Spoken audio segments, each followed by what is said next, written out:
those who are not successful think if you read 10 points in a book, you're going to be successful. What does success look like? What does it take? Without any kind of influence, you must stay by yourself. If you enable yourself, other people will say you're a success.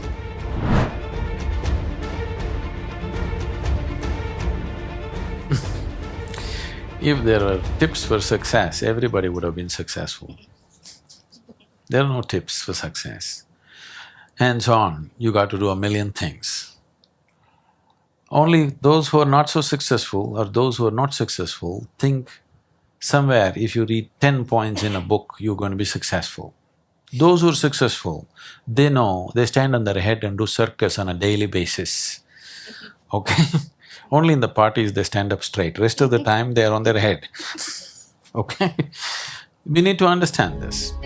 If you want to be successful, don't seek success. What you seek is competence. If you enable yourself and if you do something well, other people will say you're a success. If you think I'm a success, it's foolish, isn't it? You're doing something and you're doing it well, other people in the town or in the country or in the world, people will say, oh, he's doing something really successful. They're looking up to you, that's fine.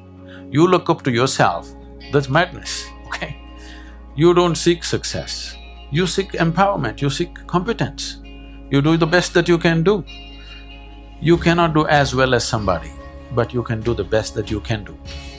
So if you do your best, if your best is good enough, world will recognize. If it is not, you will be happy.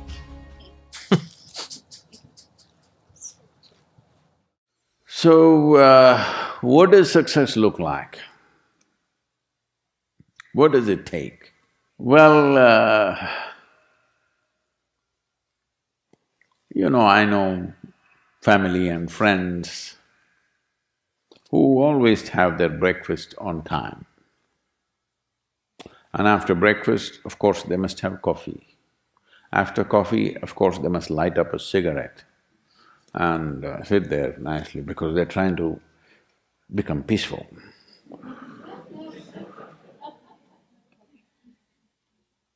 And then they will go to work, come back home exactly on time for lunch, eat lunch, rest for 1 or 2 hours, sleep, then evening have one tea and then smoke, and then again go to work. And 8 o'clock, 8:30, they're back home for dinner and then maybe other things, drink and this and that and whatever. But those who have been very successful, either in music, sport, art, business, spiritual process, doesn't matter what, those people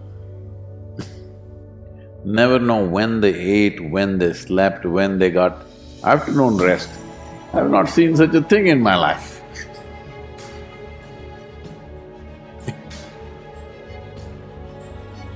So, those who are committed to being successful with whatever they're doing, one important aspect of their life is they're not settling down wherever it's a bit comfortable. Because comfort will happen when they lower you to in the grave, very comfortable you are, Right now, it's about ensuring that there is profoundness of experience and there is impactfulness of activity. Because if they had given you a limitless amount of time, you could do all those things, nothing wrong, I'm not against them. But they gave you such little time with such tremendous potential of being human, that's the problem. For every one of you, your life is precious, isn't it? It's a precious life. If something is precious, where do you want to invest this life? Because what you call as my life is just a certain amount of time and energy, isn't it? Yes? As you sit here, your life is ticking away or no? What is ticking away is not time, what is ticking away is your life. Yes or no? So this energy that you call as my life, How are you going to invest it? Because it's going to if you're doing something truly worthwhile, it gets over before you know what happened. Only if you're doing something worthless, it feels like a long life. Have you noticed this? On a particular day when you're very happy, 24 hours, poof, it went off like that, like a moment. You're miserable, 24 hours feels like 10 years. Have you not noticed this? So only miserable people will have a long life.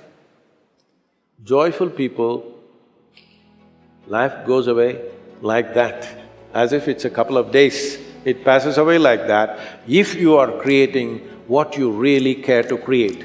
So, one thing that every young person should do is, without the influence of the peers of your own age group, without the influence of your professors and your parents, without any kind of influence, somewhere you must stay by yourself, at least for 2-3 days, and look at it. What is it that I want to invest this precious life into? What is it that will be worthwhile today and worthwhile after 50 years for me to invest myself into? You invest your life into that, whatever it is. However small, big, it doesn't matter. If you see that this is something truly worthwhile and you invest your life in that, this will be a life of fulfillment.